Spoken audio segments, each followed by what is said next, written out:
Hey friends, welcome back. It's time for us in the MIPS to understand how do we construct looping structures. There are multiple looping structures that you must have studied with C programming or C++ like while, for, if else, switch case, etc. I'm going to construct all those one by one after another in this session, and first we will take if else. Let's take a simple question from C programming. We have already constructed something in C programming and the construct is here. I have got two variables now, one is count, another one is sum. Count and sum both will be loaded with some values, and if sum is greater than count, I will have to divide count by sum. Otherwise, I need to add count plus sum.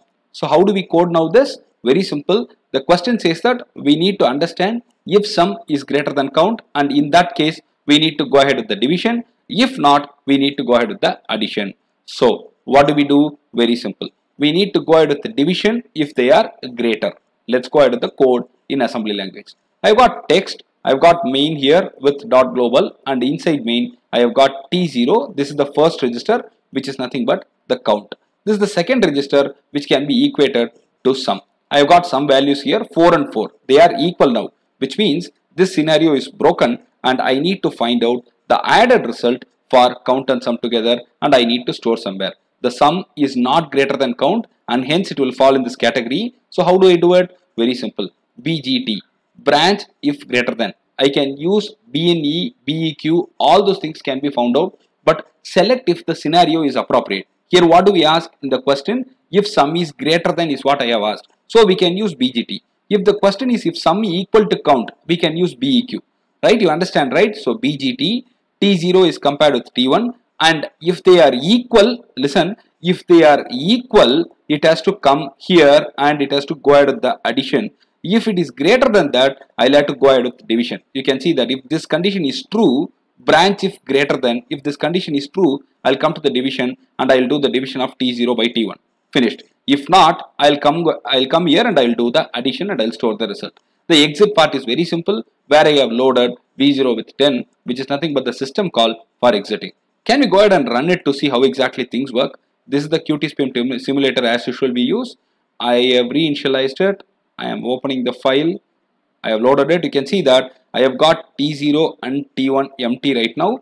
When I run it, both should be loaded with 4 and 4. After computation, since they are equal, T0 is added with one more 4, and you can see that the result is updated in T0 itself. The question is very simple. Count and sum together will be added and the result will be updated in output itself. So here the output is nothing but the same register we have used, T0. So the T0 got updated with the result 8. This is the way we can use if. Can we go ahead and compare it in a different way? Yeah, I'm going to make it unequal right now so that we will get the division done and pulled.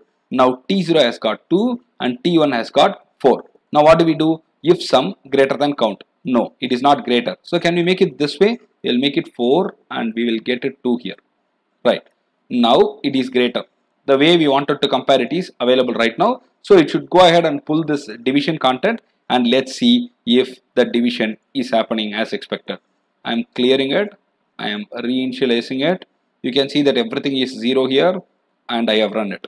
You can see that T0 has got 4, T1 has got 2, and they are not equal, and T0 is greater than T1. So the result has come for the division operation. Quotient and remainder has come. Quotient goes to low and remainder goes to high. 4 by 2 is 2 and there is no remainder, and hence high is 0. That's all. This is the way we can construct if else using the available MIPS arithmetic instructions. I hope you understood it, and if you have any questions, go ahead and type it in the comment section. I'll be able to answer them. Thank you.